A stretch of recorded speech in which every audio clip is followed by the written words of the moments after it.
Pernahkah Anda bertanya-tanya tentang kekuatan tersembunyi dari imajinasi Anda sendiri? Bagaimana jika saya katakan bahwa dengan mengungkap rahasia dunia fantasi Anda bisa mengalami transformasi besar dalam hidup Anda? Hari ini, kita akan menyelami lebih dalam ke dalam dunia mistis yang sering disalahpahami dari pandangan Carl Jung tentang fantasi dan imajinasi, dan bagaimana pandangan tersebut memegang kunci untuk membuka kekuatan tersem. Bayangkan ini, seorang bocah laki-laki, tersesat dan sendirian, tiba-tiba bertemu dengan seorang lelaki tua di tengah hutan. Bocah itu berada di persimpangan jalan, setelah melarikan diri dari kehidupan yang penuh kesulitan. Orang tua itu, dengan kebijaksanaan yang sudah teruji oleh waktu, mengatakan kepada anak laki-laki itu bahwa dia harus mencari keberuntungan baru di dunia, karena tidak ada jalan untuk kembali. Ini bukan sekadar cerita, ini adalah metafora untuk perjalanan jiwa manusia, sebuah perjalanan yang menurut Jung harus kita semua jalani.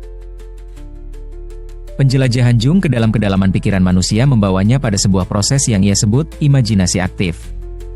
Pada musim dingin tahun 1913, ia memulai perjalanan eksperimen diri, membiarkan fantasinya berkeliaran bebas dan mencatat hasilnya. Ini bukanlah sebuah perjalanan menuju kegilaan, melainkan eksplorasi yang disengaja ke dalam alam bawah sadar. Jung meyakini bahwa dengan berinteraksi dengan fantasi-fantasi batin ini, kita bisa mengakses sumber kreativitas dan wawasan yang melimpah. Abad ke-20? Karena, seperti yang Jung temukan, imajinasi ini seringkali memegang kunci untuk memahami bukan hanya diri kita sendiri, tetapi juga dunia di sekitar kita.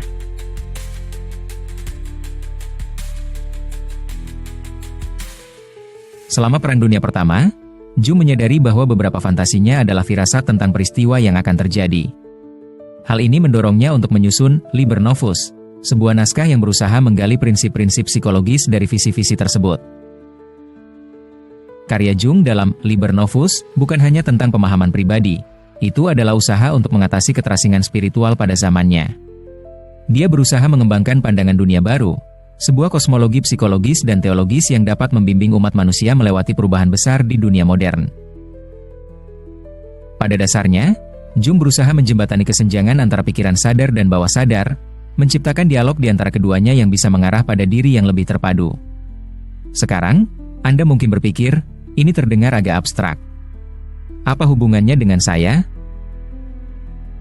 Coba pikirkan ini, konsep arketipe, trickster, menurut Jung. Trickster adalah sosok yang mewakili sisi ilahi sekaligus sisi hewani, sisi sadar dan sisi bawah sadar. Ini adalah pengingat bahwa dalam diri kita masing-masing ada bayangan, bagian dari diri kita yang sering kita abaikan atau tolak. Namun, justru bayangan inilah yang menyimpan potensi untuk perubahan. Di dunia modern kita sering mengabaikan kekuatan mitos dan fantasi sebagai tahayul belaka. Namun, Jung berpendapat bahwa cerita-cerita ini memiliki efek terapeutik, seolah-olah memegang cermin bagi pikiran bawah sadar kita sendiri. Mereka mengingatkan kita akan asal-usul kita, tentang kekuatan dasar yang masih mempengaruhi pikiran dan tindakan kita. Bahkan, Jung percaya bahwa sejarah peradaban adalah catatan tentang upaya manusia untuk melupakan transformasinya dari hewan menjadi manusia. Penolakan untuk melupakan ini, keteguhan kita pada mitos, bukanlah kebetulan. Ini adalah bagian penting dari jiwa kita. Bayangkan sejenak bahwa Anda berdiri di persimpangan jalan, seperti anak laki-laki dalam cerita itu. Satu jalan membawa kita kembali ke kenyamanan yang sudah dikenal, sementara jalan lainnya membawa kita ke dunia yang belum terjamah, ke alam imajinasi dan fantasi. Jalan mana yang akan kamu pilih? Jung akan berpendapat bahwa jalan imajinasi adalah tempat di mana pertumbuhan sejati terjadi. Disinilah kita menghadapi iblis dalam diri kita, para penipu batin kita, dan keluar sebagai pribadi yang telah berubah. Penjelajahan Jung terhadap dunia fantasi bukan sekadar latihan intelektual, itu adalah perjalanan yang sangat pribadi. Bisa mendapatkan kembali jiwa kita, mengatasi keterasingan spiritual, dan pada akhirnya, menemukan gambaran baru tentang Tuhan dalam diri kita.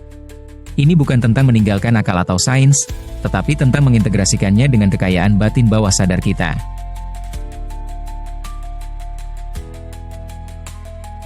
Bayangkan kisah seorang penggembala babi muda yang memanjat pohon dunia raksasa untuk menyelamatkan sang putri, animanya, dari cengkeraman roh jahat.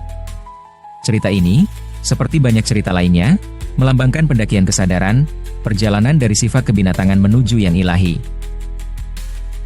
Ini adalah pengingat bahwa meskipun kita bisa mencapai puncak yang tinggi, jiwa kita masih bisa terperangkap, terpesona oleh sisi gelap dari sifat kita. Di dunia yang serba cepat dan didorong oleh teknologi seperti sekarang, mudah sekali melupakan kekuatan imajinasi. Seringkali kita mengutamakan logika dan akal sehat, menganggap hal-hal fantastis sebagai permainan anak-anak belaka. Namun, karya Jung mengingatkan kita bahwa imajinasi bukan sekadar pelarian yang remeh. Itu adalah alat penting untuk memahami diri kita sendiri dan dunia di sekitar kita. Jadi, bagaimana kita bisa membuka kekuatan tersembunyi dari imajinasi kita? Jung menyarankan agar kita mulai dengan berimajinasi secara aktif, dengan membiarkan diri kita menjelajahi fantasi tanpa penilaian. Proses ini bisa sesederhana berdialog dengan diri kita sendiri, mengajukan pertanyaan dan mendengarkan jawaban yang muncul dari kedalaman jiwa kita. Namun, perlu diingat, perjalanan ini bukan untuk mereka yang lemah hati. Dibutuhkan keberanian untuk menghadapi si licik dalam diri kita, untuk menatap bagian-bagian dari diri kita yang mungkin lebih suka kita abaikan. Namun, justru melalui konfrontasi inilah kita bisa mencapai transformasi sejati, di mana kita bisa menyatukan bagian sadar dan bawah sadar dari diri kita menjadi satu kesatuan yang harmonis. Sebagai penutup, eksplorasi Jung tentang fantasi dan imajinasi memberikan kita panduan untuk pertumbuhan pribadi dan transformasi. Ini adalah ajakan untuk merangkul yang tak dikenal, menjelajahi kedalaman pikiran kita sendiri dan muncul dengan pemahaman yang lebih dalam tentang diri kita dan dunia. Abad ke-20? Karena, seperti yang Jung temukan, imajinasi ini seringkali memegang kunci untuk memahami bukan hanya diri kita sendiri, tetapi juga dunia di sekitar kita. Saat Anda berdiri di ambang perjalanan batin ini, renungkanlah kekuatan transformatif dari mitos dan simbol yang membentuk bukan hanya kehidupan individu, tetapi juga jiwa kolektif umat manusia. Jung meyakini bahwa di dalam kedalaman alam bawah sadar kita terdapat bahasa arketipal dari mimpi, bahasa yang selaras dengan pengalaman kolektif nenek moyang kita. Arketipe-arketipe ini, seperti pahlawan, ibu, orang tua bijak, dan bayangan, adalah simbol universal yang melampaui batasan budaya dan waktu. Mereka berperan sebagai pemandu, membantu kita menavigasi kerumitan hidup dengan memberikan kerangka untuk memahami pengalaman kita. Bayangkan, misalnya, perjalanan sang pahlawan. Ini bukan sekadar cerita tentang pedang dan sihir, tetapi sebuah metafora untuk transformasi pribadi. Sang pahlawan berani melangkah ke dalam ketidakpastian, menghadapi berbagai ujian dan tantangan, dan akhirnya muncul sebagai pribadi yang telah berubah, dengan kebijaksanaan baru. Arketipe ini menggugah keinginan terdalam kita untuk tumbuh, mengatasi rintangan, dan menemukan potensi sejati kita. Ini adalah pengingat bahwa dalam diri kita masing-masing terdapat potensi untuk menjadi luar biasa, menunggu untuk dibuka melalui perpaduan imajinasi dan keberanian. Dengan cara yang sama, bayangan melambangkan bagian dari diri kita yang kita sembunyikan, tekan, atau tolak. Ini adalah tempat penyimpanan ketakutan, keinginan, dan dorongan terdalam kita. Namun, Jung mengajarkan bahwa dengan mengakui dan mengintegrasikan bayangan kita bisa mencapai diri yang lebih seimbang dan autentik. Proses integrasi ini mirip dengan transformasi alkimia dari timah menjadi emas, sebuah metafora untuk evolusi spiritual dan psikologis yang membawa kita menuju pencerahan. Namun, bagaimana kita memulai perjalanan penemuan diri dan integrasi ini? Jung mengusulkan sebuah metode yang ia sebut individuasi, yaitu proses menjadi diri kita yang sejati dengan menyelaraskan bagian sadar dan tidak sadar dari jiwa kita. Proses ini membutuhkan introspeksi, keberanian, dan kemauan untuk menghadapi hal-hal yang belum diketahui. Ini melibatkan dialog dengan alam bawah sadar melalui mimpi, fantasi, dan ekspresi kreatif, yang memungkinkan kita untuk mengungkap sisi tersembunyi dari diri kita dan membawanya ke dalam cahaya kesadaran. Secara praktis, ini bisa berarti kita menyimpan jurnal mimpi, terlibat dalam aktivitas kreatif seperti menulis, melukis, atau bermusik, atau bahkan melakukan praktik meditasi yang menenangkan pikiran dan memungkinkan alam bawah sadar berbicara.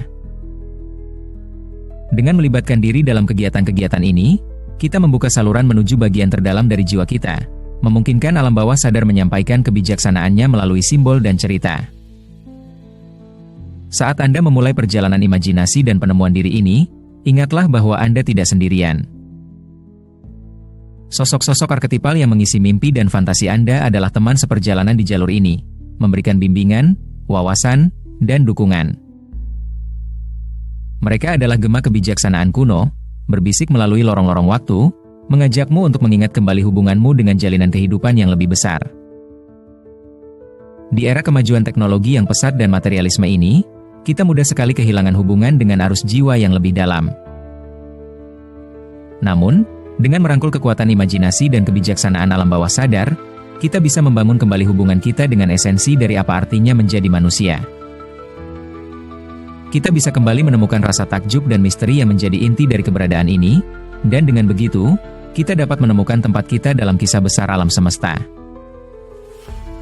Jadi, saat kamu berdiri di persimpangan antara imajinasi dan kenyataan, beranilah melangkah ke arah yang belum kamu ketahui. Rangkulah perjalanan penemuan diri dengan hati yang terbuka dan pikiran yang penuh rasa ingin tahu. Biarkan kekuatan imajinasimu memandu, dan percayalah bahwa di dalam kedalamannya terdapat kunci untuk membuka potensi tersembunyi dalam jiwamu.